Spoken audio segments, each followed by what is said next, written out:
The fluorescent lights buzzed overhead as three men in worn leather jackets stood at the gas station counter, counting crumpled bills with calloused hands. Outside, their Harleys sat silent under the harsh parking lot lights, chrome dulled by years of hard miles and honest work. But in the shadows by the dumpster, four desperate figures watched and waited, knives glinting in the darkness. Sometimes the hunters become the hunted. Sometimes those who've seen hell recognize it in others' eyes. Sometimes salvation comes from the most unexpected places. Welcome to the night everything changed. Marcus Bulldog Thompson, 58, adjusted his Vietnam veteran cap as he handed over exact change for 3 cups of coffee. The name Sarah was tattooed on his forearm, his daughter who'd overdosed 2 years ago, the reason he'd found brotherhood in the Hells Angels after losing everything else. Beside him, James Diesel Rodriguez, 52, checked his phone. A picture of his ex-wife and kids lit up the screen, the family he'd lost to PTSD and alcohol, before the Angels gave him purpose again. His sponsor Chip from AA caught the light, 18 months sober. The third man, Tommy Wrench Williams, 45, counted out quarters for a candy bar. His hands shook slightly, not from fear, but from the medication he took for the shrapnel still lodged near his spine. A Purple Heart recipient who now spent his Saturdays teaching kids to fix motorcycles for free. 3 men. 3 wars. 3 second chances. But outside, desperation was planning their downfall. Danny Reeves, 19, gripped the kitchen knife tighter as he watched through the window. His baby sister Emma lay in a hospital bed 12 miles away, her leukemia treatments eating through what little money their family had left. The insurance company had denied the experimental treatment. Cost, $47,000. Time remaining, 6 weeks. His friend Marcus, not the biker Marcus, but 17-year-old Marcus Chen, whose father had been deported last month, leaving behind medical bills from his mother's cancer surgery. $72,000 in debt, eviction notice already posted. Kyle Morrison, 20, was there because his girlfriend Lisa was 8 months pregnant and they'd been sleeping in his car for 3 weeks. The construction job had ended. The unemployment had run out. And tonight, 3 old bikers with thick wallets looked like the answer to prayers nobody was hearing. The fourth figure was Lisa herself, tears streaming down her face in the passenger seat of the rusted Honda, knowing what desperation had driven her boyfriend to. Just make it quick, Danny whispered, thinking of Emma's smile when she'd asked if the Angels would really take care of her. The bell chimed as the 4 young people entered, hoods up, hands hidden. The clerk, Raj Patel, looked up from his textbook. He was studying for medical school while working 3 jobs to support his family. Empty the register, Danny's voice cracked, the knife trembling in his grip. Bulldog's eyes met his immediately. Not with anger, but with recognition. He'd seen that look before, in his own mirror, the night he'd almost ended it all after Sarah's funeral. Son, Bulldog's voice was calm, hands visible, what's really going on here? Shut up. Just give us your money. Diesel stepped slightly forward, his own hands raised. How old are you, kid? Old enough to do this if I have to. Tommy's eyes had found Marcus Chen, noting the hospital bracelet still on the young man's wrist, the exhaustion in his movements, the way he kept looking at the door like he wanted to run. What's her name? Bulldog asked quietly. Danny's knife wavered. What? The person you're doing this for. What's her name? The recognition. The question hit like a physical blow. Danny's tough facade cracked, and suddenly he wasn't a criminal, he was just a terrified brother. Emma, he whispered. Her name is Emma. She's 7 years old and she's dying and they won't help her and I don't know what else to do. Bulldog slowly reached into his jacket, not for a weapon, but for his wallet.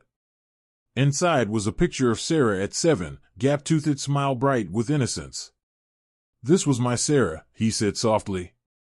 I lost her, but not to cancer.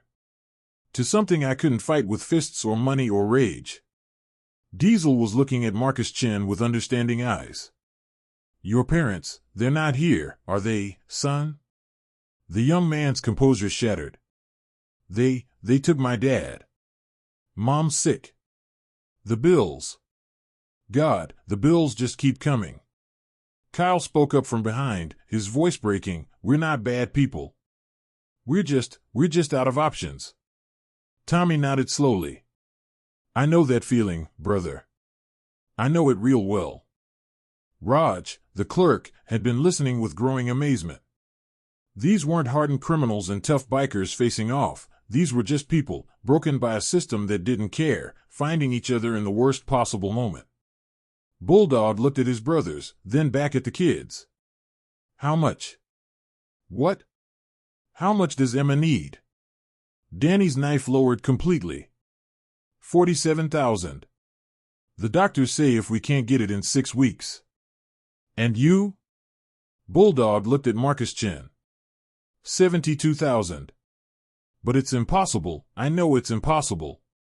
Kyle's voice was barely audible. We just need enough for a security deposit. Somewhere to stay when the baby comes. The decision. What happened next would be talked about in that gas station for years to come. Bulldog pulled out his phone and made a call. Prez? It's Bulldog. I need you to make some calls. We got a situation here, but not the kind you're thinking. Yeah, kids in trouble. Real trouble. The kind we can fix. Within minutes, his phone was ringing. Diesel's too. Then Tommy's. Emma Reeves, 7 years old, Children's Hospital, Bulldog was saying. Leukemia treatment, experimental, $47K. Yeah, I know it's a lot. Diesel was speaking rapidly in Spanish to someone, explaining Marcus Chen's situation, the deportation, the medical debt. Tommy had walked over to Kyle and Lisa, who had come inside when she realized violence wasn't happening. When's the baby due? 3 weeks, Lisa whispered. Boy or girl? Girl. We were going to name her Hope. By midnight, the gas station had become an impromptu command center.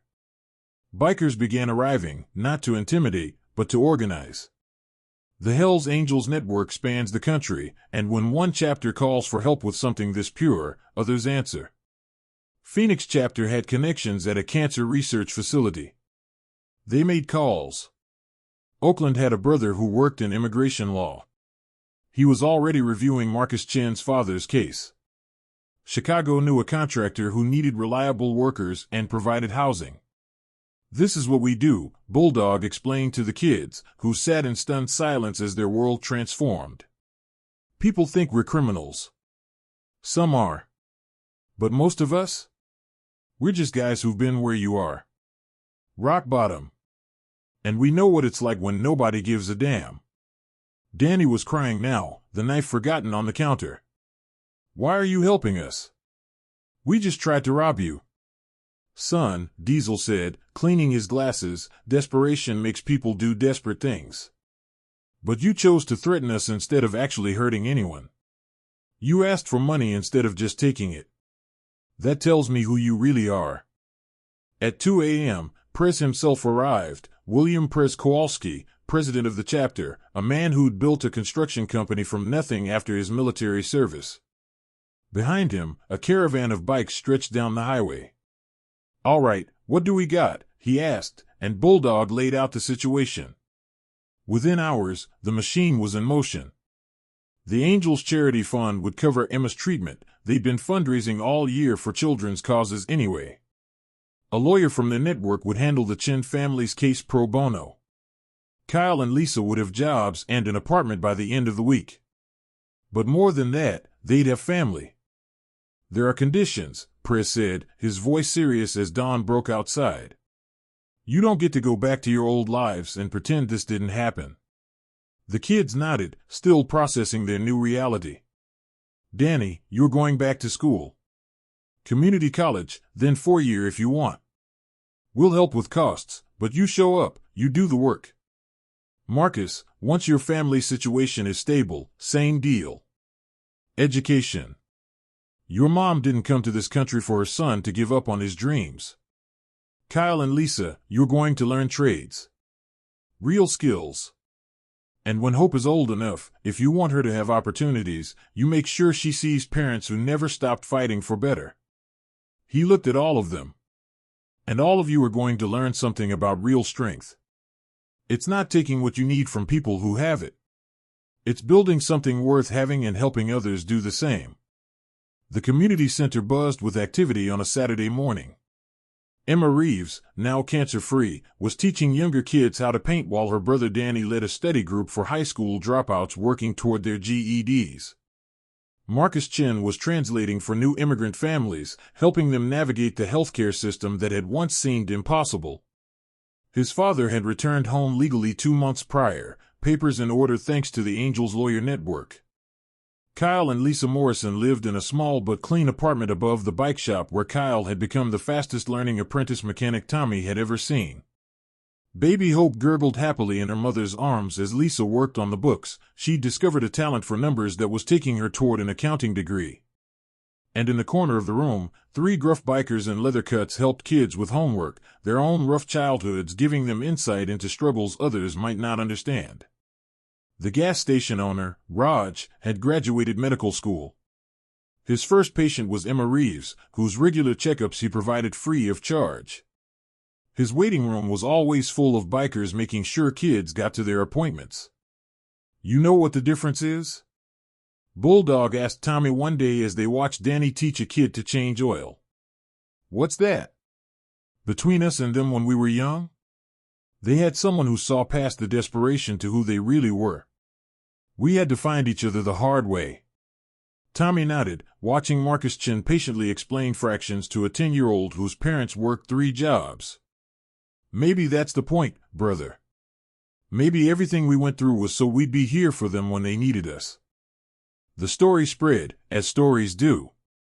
Not on the news, the media doesn't cover good news very often. But in the community, person to person, family to family. The gas station became a stopping point for travelers, bikers and families alike, who'd heard about the night when desperation met compassion and both were transformed. Raj kept a photo behind the counter, 7 people who had entered as strangers and enemies, leaving his family. Bulldog and the boys, arms around kids who had become their project, their purpose, their pride. Sometimes salvation doesn't look like you expect. Sometimes the people you fear most are the ones who understand your fear best. Sometimes 3 veterans and 4 desperate kids can change the world, one act of understanding at a time. And sometimes, in the fluorescent-lit sanctuary of a 24-hour gas station, angels really do answer prayers. They just wear leather instead of wings. Based on true events that happen every day in communities across America, where understanding bridges the gap between desperation and hope, and where the strongest among us lift up those who are struggling to stand.